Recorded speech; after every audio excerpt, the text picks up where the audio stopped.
Now, I'm going to switch hats here for a second. I know I'm doing this as a former counselor, but I'm also a lawyer and I cannot help myself. Please understand, I don't do this type of work, so I am not fishing for business. This is not what I would be looking for. But I always need to tell people, think about an estate plan.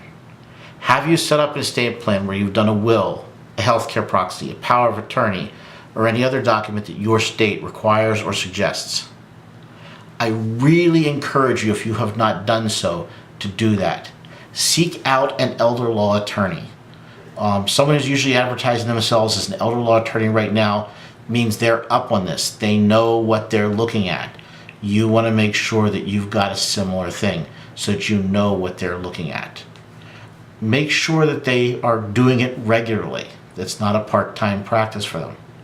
I also recommend look up the National Association of Elder Law Attorneys, otherwise known as NALA. See if there's a NALA person in your area. That's a great contact place because, again, most of the NALA members are up on this. They know what they're talking about. Get your will, healthcare proxy, power of attorney set up.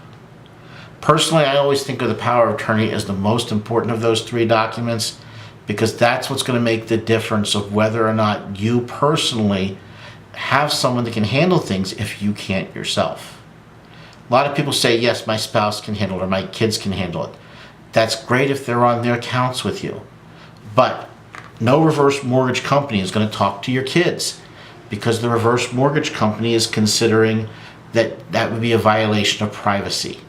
They have to talk to you or your personal representative as designated by either a power of attorney or guardianship. Get these documents in place. I do caution people, be careful with the power of attorney.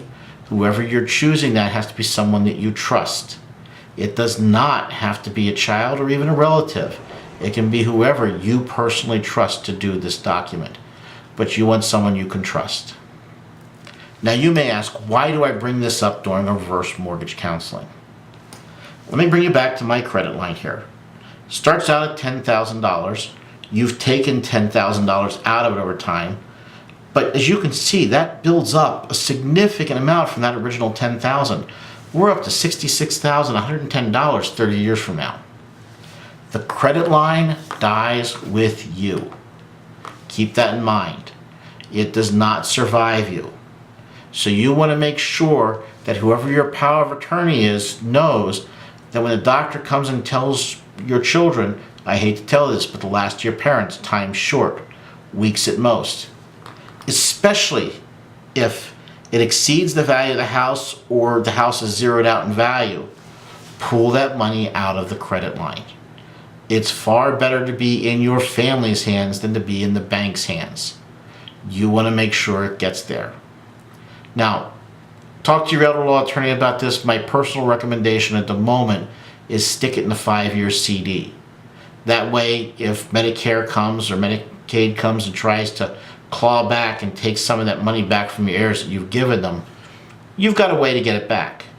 However, that's the current. Talk to your elder law attorney, find out what's the best. I do recommend putting it in the CD with both your name and the name of the person you intend to give it to or persons you intend to give it to.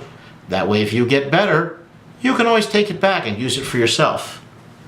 But in the end, you want to make sure that you have the ability to get that money if you need it. And if you don't, 5 years from now, your heirs have a party and give that money out, and everybody's going to be very happy. Again, something to consider.